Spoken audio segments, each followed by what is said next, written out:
The following is a production of DallasCowboys.com and the Dallas Cowboys Football Club. How about them Cowboys? Yeah! Go Cowboys! This is Girls Talk, Boys Talk, presented by Invisalign, trusted by over 500 NFL players for their winning smiles. And broadcasting live from Dallas Cowboys World Headquarters at the Star. Now your host, Nicole Hutchison. Good morning, Cowboys Nation. Welcome to Girls Talk, Boys Talk, presented by Invisalign here in the SWBC studio, joined by Brianna Aldridge, Aisha Morrison. I'm Christy Scales. Nicole Hutchison is doing community service work today. Thank her for doing that. She's at one of the local high schools. And ladies, it is a very, very good morning. We are 9 hours and 20 minutes removed from utter defeat in overtime. At SoFi Stadium in L.A., the Philadelphia Eagles go down 22-19. First reactions, Aisha, I know that you were loving it last night. I enjoyed it. I was watching Philly, and I mean, again, like they've had their issues this year, but I mean, the game overall, just seeing Justin Herbert's toughness, them being able to battle out that win. It was an overtime game. I don't know. It was irritating for me because I feel like the Cowboys keep like pulling us in because I feel like I was ticked. I was like, they should have took care of business on Sunday because they would be in an even better position. But and it's encouraging because it gives the guys something to continue to play for, obviously, but also too it makes me feel happy inside to see Philly's downfall, regardless of what day it is. So that's how I felt about it. I can't wait to turn on Philly radio when I get home. Heard a little dose driving in early this morning on 105.3 The Fan, which is our station here in Dallas, the flagship station for the Dallas Cowboys radio network, and they had a post-game show from the Whip last night for up there in Philly. And Bree, it wasn't kind. It was they were not tossing bouquets. I got to get a little. Eagles. I think we listened to the same thing. We did. I turned it on perfect. I was like, let me just see what's going on. No, it was hilarious because the Super Bowl MVP. They want to draft a QB, just in case you haven't tuned into Philly radio. They are over Jalen Hurts. They're over his to himself vibes on the sidelines, which, to be fair, when you look, he is by himself. I saw that on Hard Knocks. Yeah, he's like, I don't know. Like, it's so crazy because this isn't the first year that you've heard about what's going on internally, but they just haven't been able to get together. And I think you're just starting to see it come into, existence because unlike, when you're looking at what we have, you have two number one wide receivers who you thought there was going to be all this conflict and they're buddies. Yeah. And even when Pickens has this off games, Dak is up there like, it is what it is. Like, he's still a great player. If you ask him, I'm sure he wants some things back, as we all do, but we move forward. They don't have that over there. Even with the OC, like, everybody seems like they do not like each other. And it just doesn't work when you're trying to win football games. And it's crazy because if you look at what we were talking about at the beginning of the season, this was one of the best, still is, in my opinion, one of the best Dak rosters, but it doesn't matter if you're not in sync. Yeah. Like, this is not a one-man type of game. Five turnovers, disgusting. 5 giveaways. I was laughing. Hurts had 2 turnovers on the same play. I was laughing. Throws an interception. The guy who intercepts the ball starts to return it, gets hit, fumbles it. Jalen Hurts grabs it, so Eagles have the ball back. Then he fumbles it, and then the Chargers recover it. So it was three takeaways on the same play. wild. But actually counts 2 against Hurts, but yeah. I tell you though, the Eagles defense. Oh yeah, they play some good. Oh, lights out. Sacked Justin Herbert 7 times. You referred, Aisha, to Herbert's toughness. Of course, he's playing with a broken bone in his left hand, non-throwing hand, but just to take a snap and just to try and defend yourself. Let's just say that, and he did run quite a bit. His legs, Herbert's legs were a factor in the fourth quarter and overtime to extend drives, but he was not stiff-arming with that left arm for sure.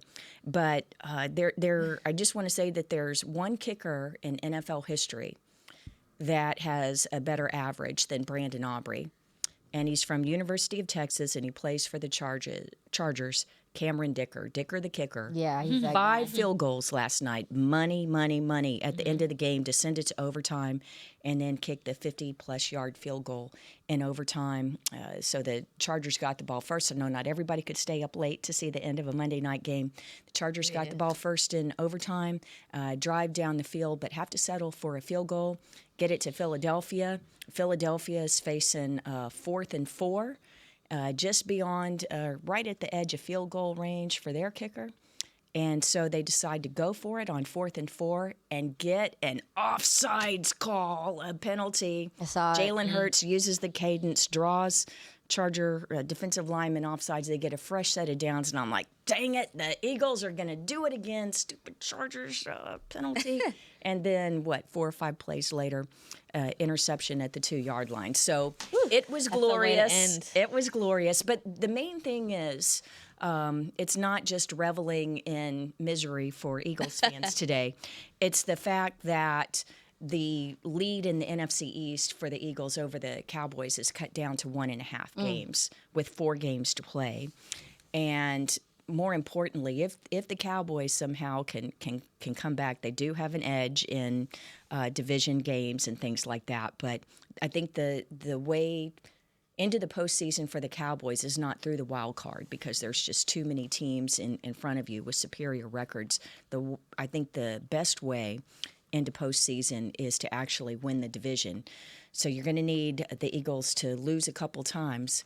They first they host the Raiders, then they've got the Commanders, and then Buffalo, which is going to be a tough game because Buffalo's going to be playing for their playoff lives, and then the Commanders again. So, Bree, what do you think? Do you have faith that the Cowboys might be able to catch the Eagles based on? And I'm talking about from the Eagles' play, yes, from what they have remaining on their schedule, and what we've seen in their losing skid.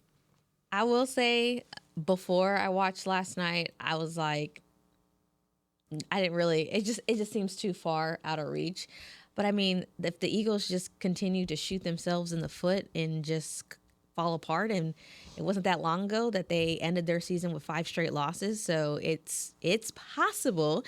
That's why I tweeted after the game. I was like, so you're saying there's a chance? I saw that. It's just fun to go out there and still have a little glimmer of hope, even though I know some of the YouTuber content creators have already started to shift away from the Vikings into the draft. I'm not there yet 110%, but realistically the Eagles have to drop 2 more games. The Cowboys have to win out for it to go. Is it possible? Yes, but then I'm looking at the schedule. I'm looking at them facing the Commanders, who might be without Jaden Daniels again. They have them twice. The Raiders. Now, you guys know I grew up a Raiders fan. Not by choice. I was born into that life. We've seen what the Raiders have been doing. So really, the Bills, I think, will be one. And then it's like, where do you get that other loss from? Are they that bad? I don't know. Well, Commanders are a division opponent. You got to pay them twice. There's familiarity That's there. what I'm saying. It's hard to beat a team twice, even when in 3 weeks. Yeah, in 3 weeks. And then also, too, I mean, when you talk about the Commanders, I mean, they are trying to find some confidence coming off. We're about to talk about it, I'm sure, coming off this huge loss to the Vikings where they shut them out. So I'm sure with Dan Quinn was here for quite some time. I'm familiar with his attitude and stuff. I wonder if he's able to rally those guys and get behind those guys to finish the season on a good note after having kind of a rough year. So that's what it is for me. And with Philly, you said it, like, when I think about Philly, I just see Post Malone with the microphone, tats on his face, saying, "Ooh, I fall apart." That's what I think about every time. That's what you were singing. Yes, every time I was singing San Diego Superchargers, San Diego. I know they moved to LA, but every time I see song. something bad happen with them, I just hear that little I fall apart in my head. But their offensive line has struggled this year in Philadelphia. You mentioned the defense. The defense has played phenomenal football, but that offense is just abysmal, and it's been like that, and I think it has a lot to do with what you said. We heard the broadcast say it multiple times last night. Their timing's not in sync. They seem out of whack. They don't have a rhythm. And the same thing we're saying about the Cowboys, about like the defense and different stuff, where you like, dang, like this has been going on all year. should we expect for it to just change over the course of 4 weeks? I feel the same way about Philly. They've been like this all year, and now it's starting to catch up. It's been catching up with them this last 3 games, their inconsistency and their inability to sustain drives on the offensive side of the ball. I don't care. Yeah, it did scare me when Saquon had the 52-yard touchdown run. He looked himself. He finished with over 100 yards, and I'm just kind of surprised that they didn't stick with the run a little more late in the game. But all right, hey, that's their problem, not ours. But the bottom line is it's a little glimmer of hope, a little more of a glimmer of hope for the Cowboys to hopefully catch them in the NFC East. And then the Chargers with their big win they're still second place in the AFC West, but they are tops among the wild card contenders. So that it's a big thing for them. Great win. So I tell you what, one of the things that I like about Tuesday morning and the opportunity to come in and be here with you ladies is the chance to review what Coach Schottenheimer had to say in his Monday press conference, because it's the first time he did with the Thursday game at Detroit. He did have a conference call on Friday. It wasn't too long. The conference calls just aren't as good as the in-person. So Monday you can be even a little more reflective and actually spend a little more time looking forward to the upcoming opponent rather than reviewing what happened 4 days before. So, Bree, let me start with you. And what were some, if anything, among Shottie's comments that stood out to you? I'll just say, listening back to it, everything that we pretty much discussed and what stood out to us, I like how he just stood out there and said, Nate Thomas in his second start, he struggled. There's some stuff that he has to do better. He has to stay square longer. This is a 330-pound guy. He can't be moved out of his spot like he was. Like, he's just straight up, like, that can't happen. But he knows there's going to be bumps and bruises. I like that he gave his credit to Flanoy about where he's come, how he's improved as a route runner going into his second season, I believe, here as well.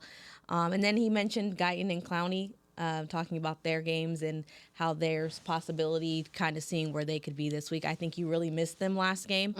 I know there's some people with Guyton. I think you want Guyton back after what you just saw. So we could wrap that one up. And then Clowney, he was a huge piece to not only your pass rush but your run game or your run defense. So I think having those two back and seeing where they're at, the Diggs thing, I'm like, I want to see what happens I want to see if Diggs makes his way back. I think that I know a lot of people are kind of brushing that off. He's gone for 6 games, but I think if we're talking about the Eagles falling down and the Cowboys making this big run at the end and they got to win out, I think Diggs is going to be a big part of that as well.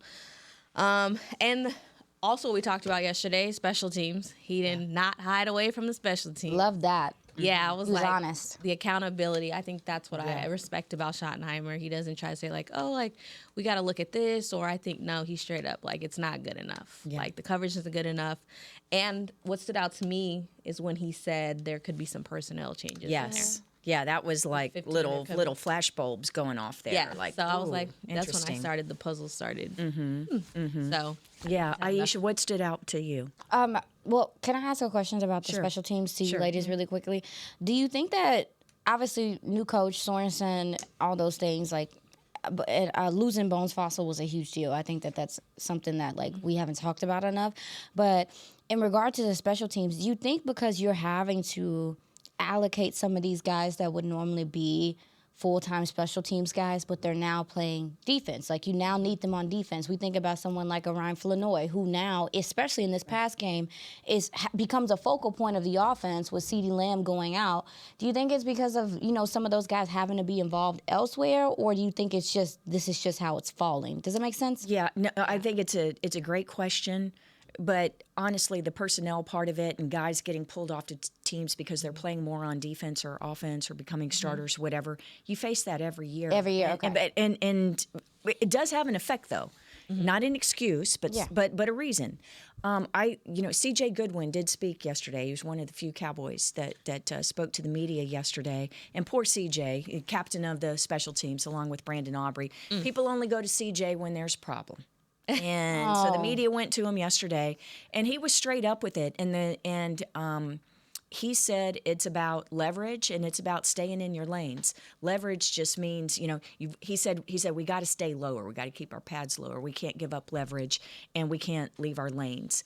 And so, Aisha, when you say, is it personnel and guys getting pulled off, that's a reason, but the main reason is the fundamentals of coverage, which is leverage and staying in your lanes. Yeah. Okay.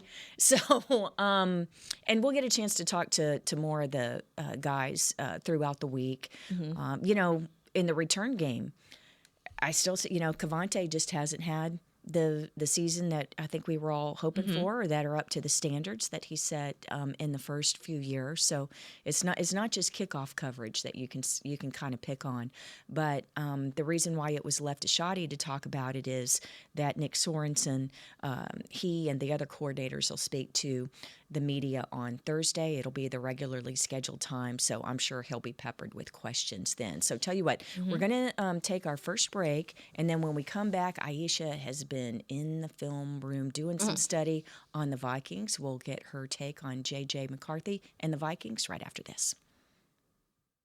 When you're on the field, you know what it takes to lead your team and play with confidence. But that confidence shouldn't just stop at game time. It should follow you off the field, too. Join over 500 NFL players who trust Invisalign, the #1 doctor-recommended clear aligner brand.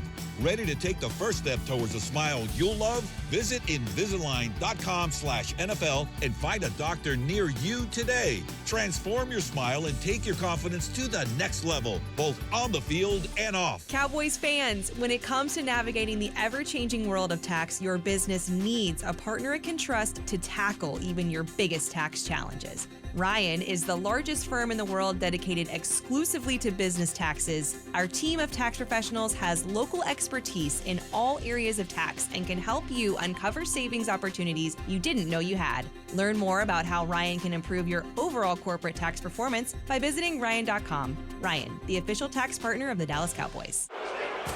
Heck of a win, fellas. Coach, the Cowboys beat us by 30 points. No, I'm talking about my dog. He started eating fresh food from the farmer's dog and has lost 7 pounds. Your senior dog with joint issues? That's right, Steven. The pre-portioned meals of real meat and veggies help keep him lean, active, and feeling like a puppy again. That's incredible. But what about the game?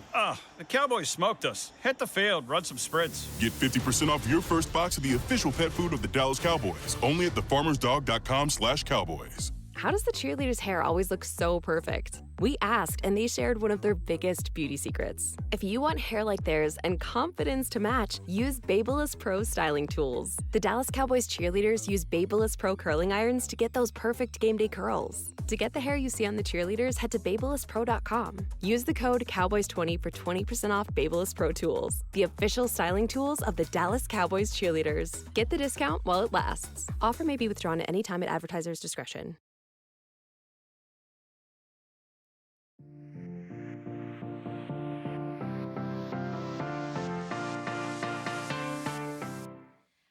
Celebrate the season at Cowboys Christmas Extravaganza, powered by Reliant at the Star in Frisco. Join us every Friday and Saturday night from November 21st to December 20th for an electrifying holiday performance. For details, visit thestardistrict.com. Yeah, only 2 weekends left, so it's so fun and it's free. So there you go. Free. When your family comes in town, you're looking for something to do on the weekend to keep them entertained. For Bring them free. here to the Star. That's right. Friday and Saturday evenings, weather permitting. All right, here we go. Aisha, we promised everyone some breakdown of film from you regarding the Vikings. And let's start with their young quarterback, J.J. McCarthy, who had a really good game in their win on Sunday. But overall, I guess an uneven season. But what do you see on film with McCarthy? Yeah, I know we're keeping it short and sweet when it comes to just kind of talking about the quarterback a lot, but, I think it has a lot to do with their offensive line kind of being in limbo. I mean, Darisaw has not been out there. That's one of the best tackles in football, and I think that matters. When you look at their offense, I think the loss of Cam Akers to his injury has played a role. Their lack of run game efficiency has been huge. Mason is a gentleman that has been toting the rock for them. Jordan Mason has been toting the rock for them the most, 6 TDs on the year. When you look at J.J. McCarthy, he's always been like this. It's so funny to see people talk about him and stuff because you'll watch him. I remember watching film on him in college. You'll watch him one game and you're just like, dang, this dude can sling the rock. He'll take chances. He's very confident. But then when you look at, like, as he gets into the NFL, he's having to read defenses. He's having to pick up on, tendencies. He's having to pick up on blitzes, navigate the pocket. And I think that he is still learning how to play under control, ladies, which is why, he has 10 interceptions on the year and only 9 touchdowns. So when you look at him, it's really the processing, and also to be overly confident in his arm. What do they call it? Arm arrogance is a guy that thinks he can make every throw. I think he shows, and again, you see him this past week, he showed he can do that. He showed he can deliver the ball all over the field on time, but are you going to get that consistently with him fundamentally? I think that's been a huge reason why he has not been able to consistently, get the ball to these amazing receivers on the outside. Obviously, you have a Justin Jefferson. You have a Jordan Addison that you've added. TJ Hawkinson, to me, is one of the underrated tight ends in this game.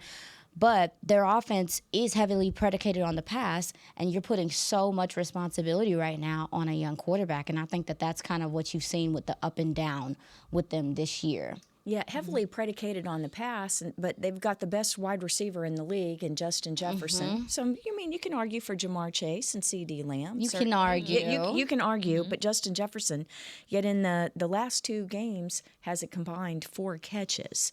But Breed, he's not a guy that's complaining or anything. They got the win, and he's saying the right thing. But but it must be frustrating, no? Yeah, and I think they know what they have in their QB, right? This is a guy who didn't even get to see the field in his first season because, in the preseason he was hurt. So they know what they have, and I think the question is when those first 6 starts, right, 10 interceptions, that's insane stat there already. I think he's like literally dead last in the league when you're talking about interceptions.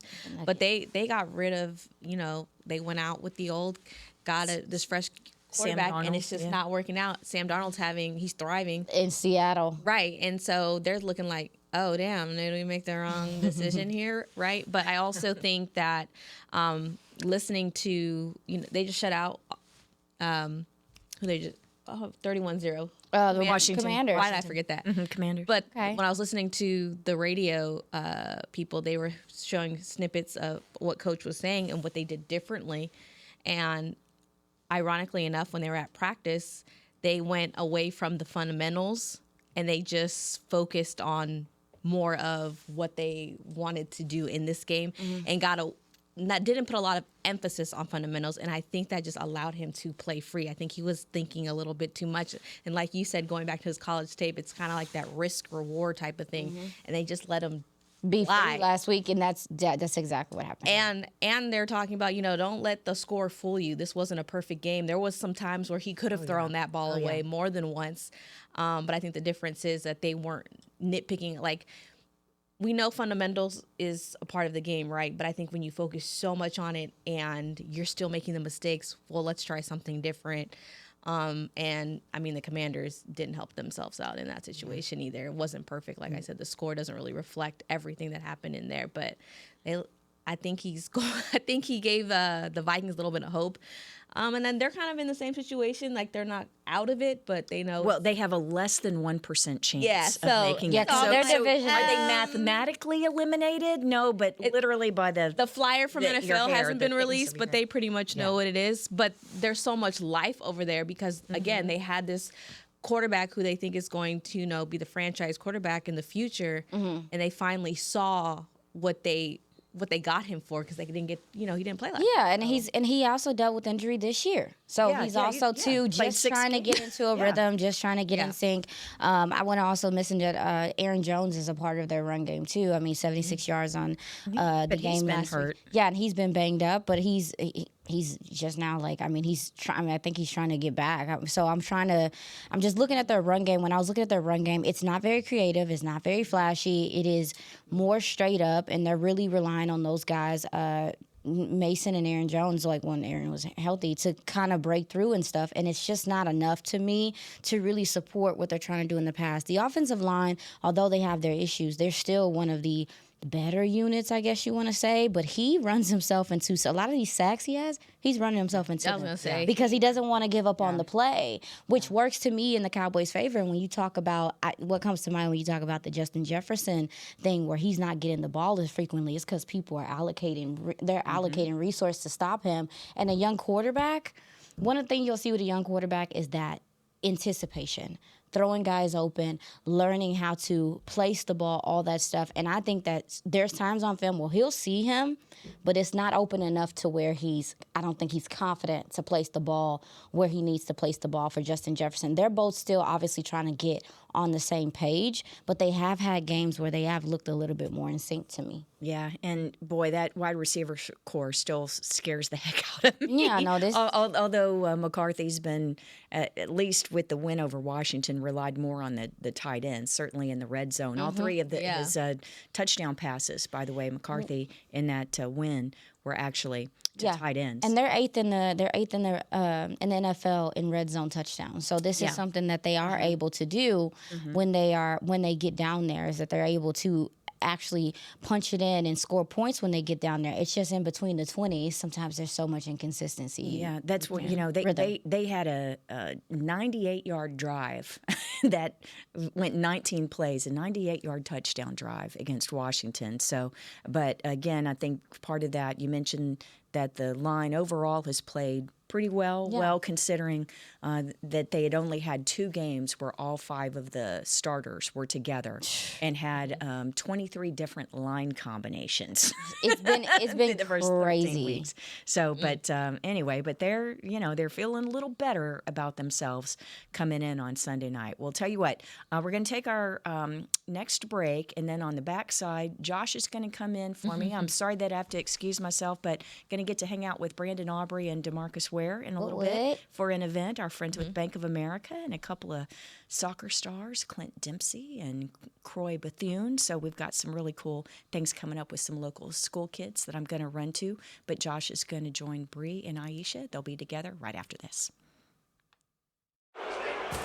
Heck of a win, fellas. Coach, the Cowboys beat us by 30 points. No, I'm talking about my dog. He started eating fresh food from the farmer's dog and has lost 7 pounds. Your senior dog with joint issues? That's right, Steven. The pre-portioned meals of real meat and veggies help keep him lean, active, and feeling like a puppy again. That's incredible. But what about the game? The Cowboys smoked us. Hit the field, run some sprints. Get 50% off your first box of the official pet food of the Dallas Cowboys, only at thefarmersdog.com/Cowboys. Discover Aiden, the official luggage partner of the Dallas Cowboys and Dallas Cowboys cheerleaders. Known for top-tier engineering and craftsmanship, Aiden offers more than just bags. Originating from Australia and designed in New York, it merges fashion, design, and culture. Used by Dallas Cowboys players, staff, and the entire organization, Aiden provides style and functionality for all travelers. Visit AidenTheBrand.com and use code AidenXCowboys for 25% off your purchase. Travel like your favorite stars with Aiden. When you're on the field, you know what it takes to lead your team and play with confidence.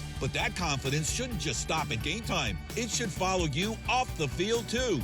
Join over 500 NFL players who trust Invisalign, the #1 doctor-recommended clear aligner brand. Ready to take the first step towards a smile you'll love? Visit Invisalign.com/NFL and find a doctor near you today. Transform your smile and take your confidence to the next level, both on the field and off. All right, Cowboys fans, this one's for us. If the men in your life bleed blue and silver like we do, I've found the perfect way to elevate their game day rituals. Gillette just released their best razor in Cowboys colors, and it is everything a Cowboys fan could want. The new Gillette Labs official Dallas Cowboys licensed razor combines his Cowboys pride with Gillette's best shave. And with 50% longer lasting blades, it is truly the gift that keeps on giving. Get it while you can at Gillette.com/NFL. Gillette's best shave is also available as heated.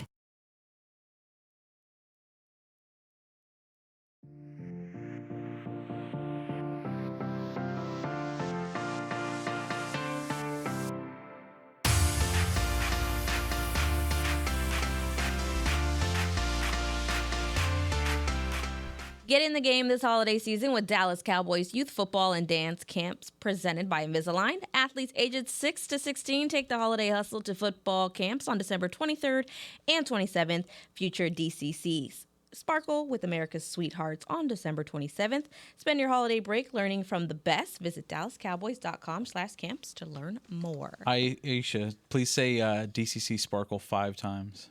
DCC Sparkle, DCC Sparkle, DCC Sparkle. Okay, she got it. Okay, I don't want to say it 5 times. The first time, I had to slow it down. No, I would slip up on that for sure. No, the sparklies. Don't put me on a read. Listen, Yeah. Christy looks a little different now for those at home. Yes. Christy had to go do a community event, so we got Josh in the building. We do. Hi. They're just like, he's in there, isn't he? He's around. He's our he's our special teams guy. We just need him. He can do everything. You can leave off teams if you want. Nah, you're on the practice squad, but you're an important practice squad person. Like You've been elevated. Practice squad. Wow. We stashed you on IR. He's more like CJ Goodwin. Like, he can play any position. Oh, that's wide fair. receiver. Yeah. Oh yeah, because you can host. You can. I can You know, host. yeah. Produce. I can be a buffoon. He's on our Talking Cowboys. Oh, you're multifaceted. Absolutely. I love that. That's exciting. I love that. Dang, guys, you guys both have cowboy stuff on. I just realized. This is. Well, this is Dallas Cowboys podcast after all. Listen, for certain reasons, all my clothes are a little Oh. right now, so I pointed to the wrong side of my star. it's okay, girl. But I It's wanted. okay. Can I correct myself? Go ahead. I wanted to say that Christian Darrisaw, I think, is having a not his best year at left tackle. Coming off of the major injury he had last year, I think he just kind of getting in a rhythm and stuff. He's not as powerful right now, and I'm sure he's still trying to get faith and all that stuff, but. I don't know if Dallas can take advantage of that, but that was something that I also noticed when it came to their offensive line is that they've had a whole bunch of different rotations and stuff, but him in particular, I think he's still trying to find his legs, which is normal. We've seen it with Terrence Steele. We've seen it with other players. Like, he's coming back from a major injury. Yeah, absolutely. There's a lot to come back from. I have to ask you guys, because I don't know if you talked about it necessarily in the first two segments, because I see it a lot in the comments, and a lot of people are asking about your thoughts on the Eagles game last night. Oh, yeah, we did talk about it this morning. I was like, Josh, I don't know if you heard, but there was a lot of smiles here happening. And I love Twitter, by the way, anytime the Eagles play and they're losing. It's hilarious. Nobody hates their own team much like the Eagles, but the Cowboys fans are pretty close. They hate their own team as well. Okay, well, I'm glad you asked that, Josh. Because we want your insight because you missed our first segment. We went in a little bit. Yeah. But Christy left us this question to ask on her way out. So please. We're gonna do this. Yeah. She wants us to finish this sentence. I'll start with Josh. Okay. The Cowboys can run the table and stay in contention for the postseason if you got to fill in the blank. If Yes. they win every game. No,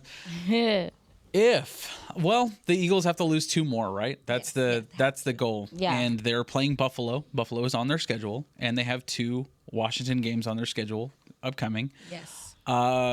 Simply put, I feel like as long as the Eagles continue on their current trajectory, I think the It Dallas is very Cowboys, possible. the Dallas Cowboys have a chance to make the postseason. Another big thing with that, though, is you really cannot drop any more games, and you have some tough opponents on there. I mean, one of the teams that won last night, the Los Angeles Chargers, are on your radar. That's probably the toughest matchup that you have forthcoming.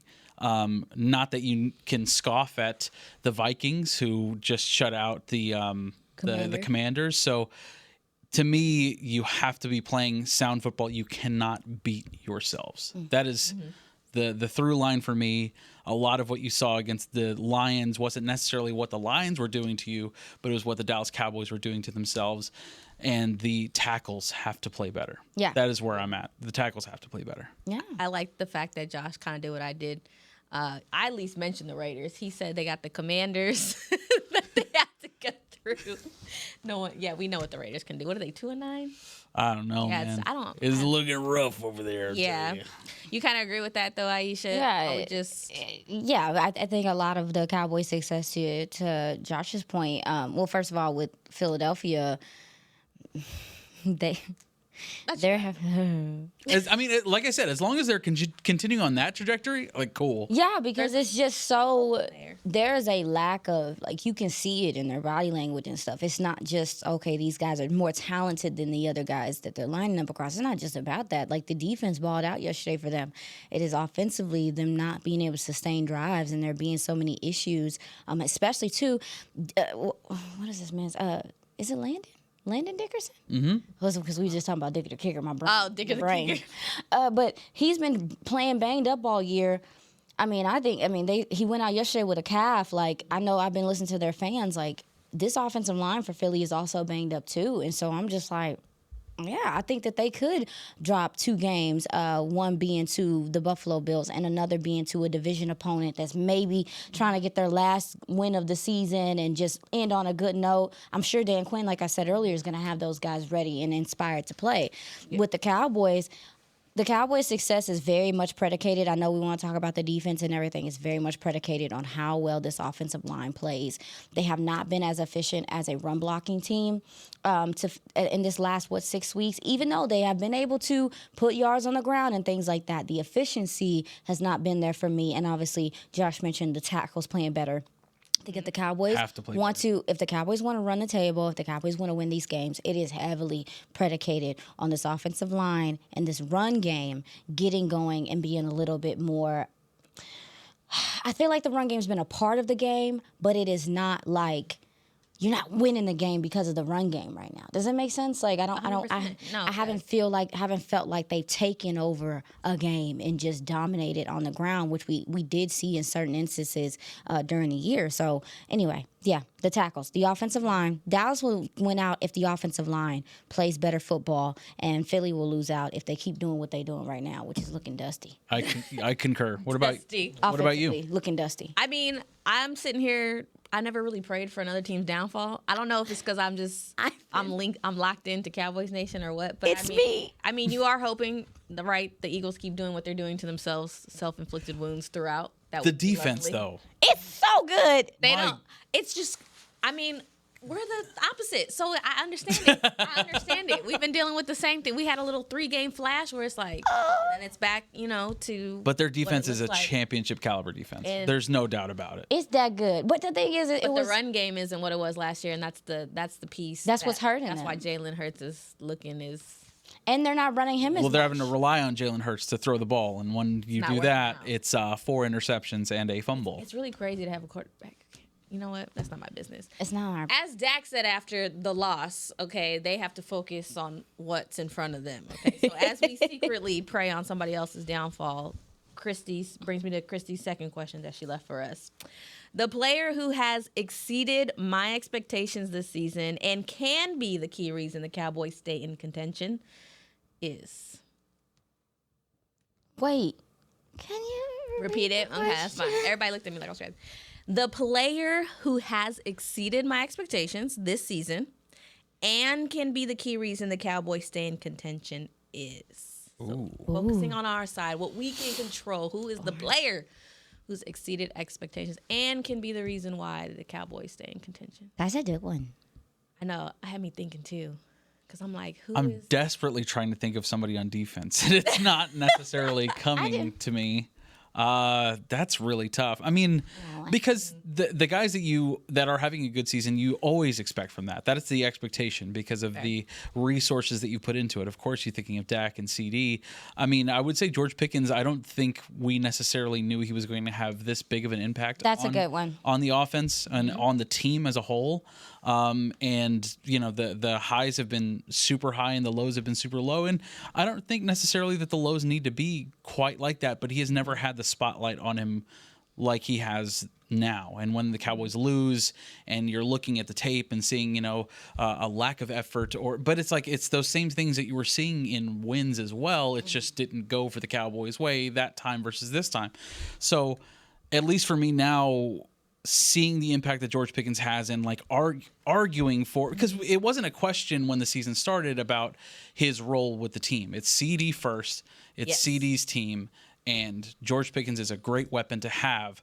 But at a certain point in this season, you've said, I don't know who the best wide receiver is on the field because of how motivating and intense and lively a George Pickens is, but he's just making the guys around him better.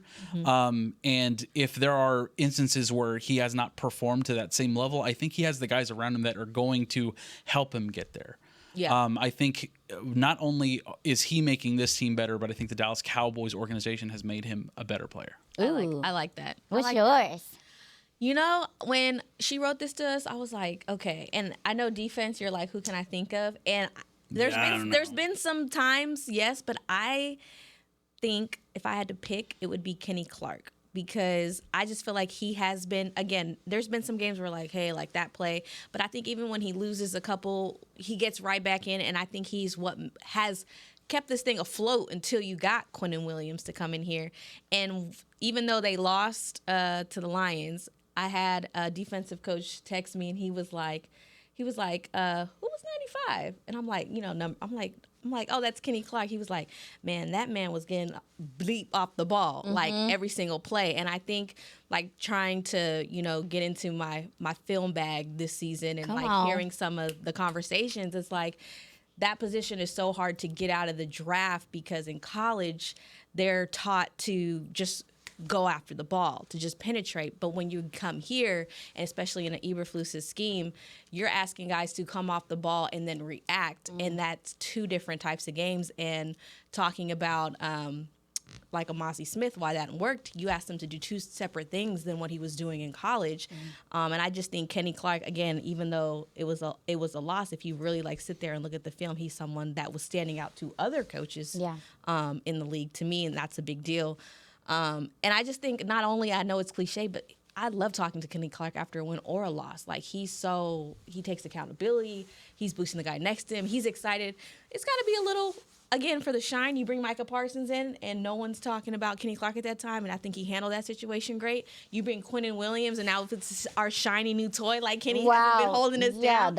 And he's still praising Quinnen and talking about how Quinnen's coming in, making himself better. It's making Osa already better in those 4 games that we've seen it all click. I think, this is a guy you want in your locker room and up there fighting for you. So I'm going to give it to Kenny Clark. I think he's is a big part of what this Cowboys team can do. That's such a good point that he kind of gets overshadowed when we talk about all this other stuff, and that the defensive rotation, that interior has been a big reason why even last week they killed you in the air with Gibbs, but on the ground they were able to hold Detroit kind of in check in that sense, except for when Montgomery decided he was just gonna do what he wanted to do, but.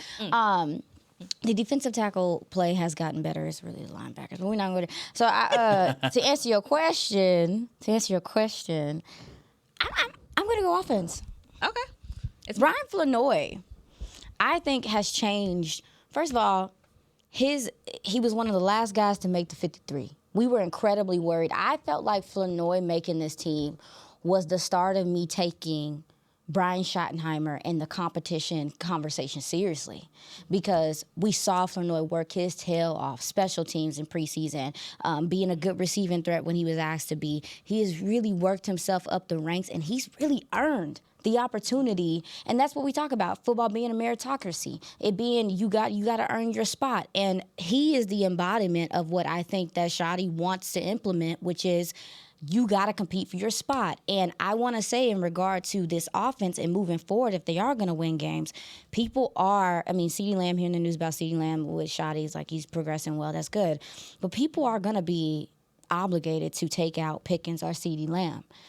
Jay Ferguson has had some wonky stuff going on. You need another reliable target. Turpin has had some wonky stuff going on.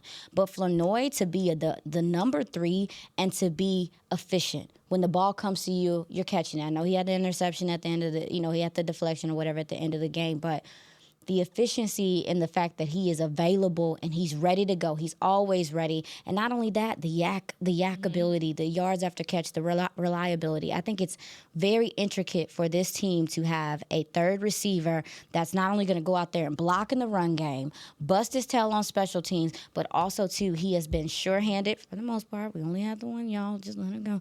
And also, too, he's been sure-handed and just a reliable target for Dak Prescott. I feel like he's going to be an important part next year of which you start offensively. And to your point about being competing for that spot, right? Yeah. I mean, you consider everything that Dallas put into that pick, and he's coming from a coaching staff that didn't necessarily want him. I mean, I don't know if that's arguable, but Mike McCarthy was not. His coaching staff, they just weren't using Flanoy. They drafted him, and then whatever things happened to where they were like, our best bet is with Jalen Tolbert. That is on them. That's their feeling about it. But for a guy to ultimately usurp Jalen Tolbert and his role on the team, while also considering that this team traded for Jonathan Mingo last season as well because they felt they didn't have enough bodies at wide receiver. So for him to surpass both of those guys and solidify that number 3 wide receiver position, and not to mention additionally paying Kevontae Turpin, you know, and expecting him to have keep adding on to it. Yeah, there's a lot of people that he's faded out, including Jalen Brooks that's not here anymore. Yes, that was who was shining. Yeah, I didn't even think about it. Y'all going deep. Y'all and another thing.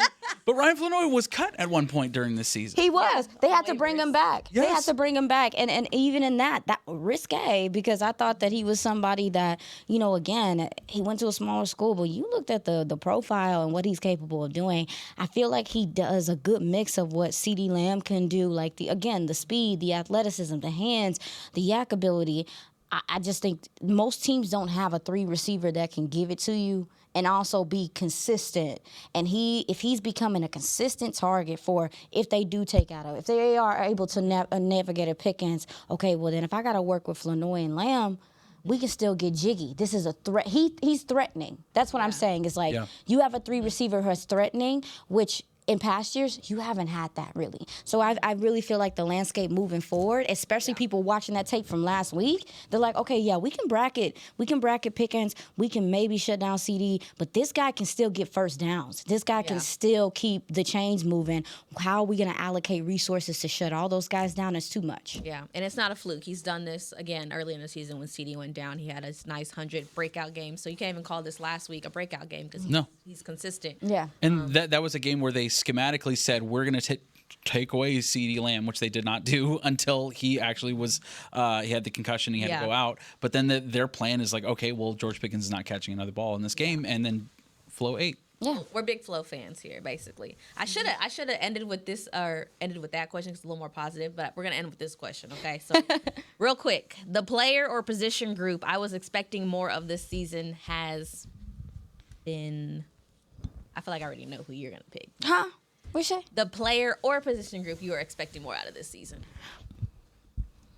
Player or position group. I'm gonna see how well I know you. I got a thought in my head. I think I'm not gonna go with what you think I was gonna go with. I'm gonna say Jadon Blue. Yeah, you didn't. Okay. Yeah, I'm gonna say Jadon Blue. I mean, I'm not sure. I'm not gonna sit up here and say that I had uberly high expectations for a 5th round pick or whatever, but I was just hoping you got something.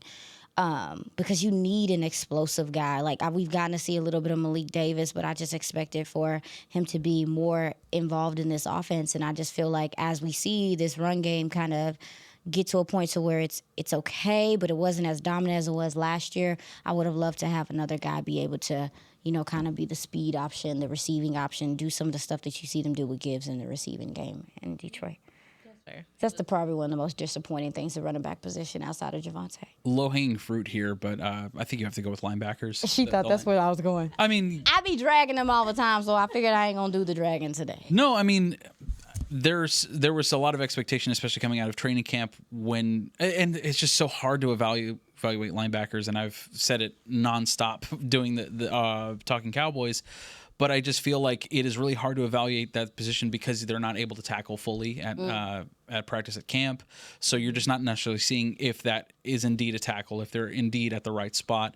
And I think you saw a lot from certain guys out there that you're just simply not seeing. I mean, you traded for Logan Wilson, and he's not getting very many snaps, and I think that part of that is having to learn the defense now.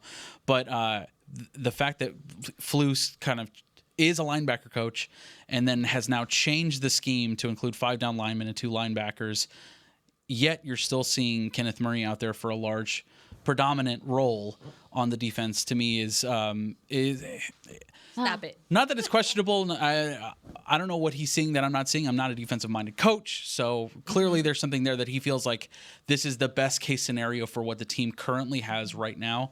But I think you have an opportunity to improve on that, and I think consistency will help in that scenario. And when you're able to bring different guys, or maybe you draft different guys to kind of fill those roles that are going to modernize your defense, I think will help. But I don't think a guy like Kenneth Murray is necessarily the right person for that spot. I think he's putting himself out of position, but I don't think he's also being set up in the best scenario right now. But they know more than I do, so yeah, I think that's where I'm at. name Aisha's comes up a giving lot me on the this show. eyes. No, the linebacker core has killed me. And I want to see more Maris Leafau. And for whatever reason, that is not a part of their game plan. For whatever reason, you're not seeing. I can tell you the reason. I'm not Please. They don't trust him. And I know it sucks. Why? Why? I just think that Maris at this point is like, even on film, and I know we got to go, but even on film, watching him in college, just this explosive, hair on fire player. But I always was like, can he play under control? Is he going to be able to get control of his body and really set into his feet and, you know, be more sure-handed when he comes, a better sure tackler and stuff like that, and attack angles better. And I just think, like, he hasn't gotten the time, I agree. He hasn't gotten the consistent time on the field to take from a veteran, learn the position and everything. However, I do think the fact that when he's on the field, he's probably so juiced up that he plays a little bit out of control is a reason why maybe they have. So he's getting out of position? Yeah, is what you're saying? Huh? What you say? So no other linebackers are doing that? Well, no, they're all looking. They all look crazy. I'm being facetious. Except for DeMarvion, most of the time. Yeah. I mean, he had a couple of times where he kind of got washed in a couple plays this week, but for the most part, he seems to be reading the field pretty decently. But yeah, And Shamar James is still there. I don't know. I think there's a better. Sounds like linebacker. a draft situation that's going to be talked is it about. draft or is it philosophy? I don't know, but they need at least 2, and that's what I'm going to say about the linebacker. Oh God, not 2. I don't care where you get them, but you need at least 2. Who was you need yours? at least 2. Mine would have been Kevontae Turpin, just because. Oh, that's a good And I'm not even going outside of what we've seen the last 2 weeks with the weird plays on special teams. I just think this is a guy who got paid. You made us the highest paid special teamers at some point in the offseason. Talking to him, seeing what he was able to do last year, thinking they were going to utilize him more in different ways, and they went away from it. And I see why. They've tried him, in that running back scheme type of thing.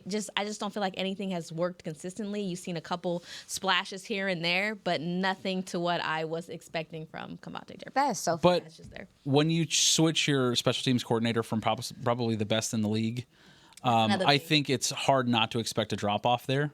But I don't think they're necessarily helping him in coverage or blocking. Yeah.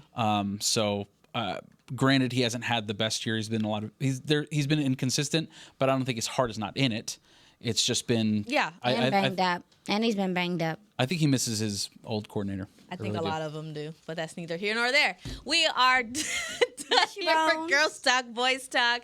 Thank you so much, Josh, for joining us. Of course, happy to Had a do it. boy today on the show, guys. Aisha Morrison, Christy Scales was with us, and Nicole Hutchison, your host, will be back with us tomorrow, 8 a.m. And Josh, too, if he wants to join us. Wake up! Wake up! We'll see you tomorrow. This has been a production of DallasCowboys.com and the Dallas Cowboys Football Club. How about this, Cowboys?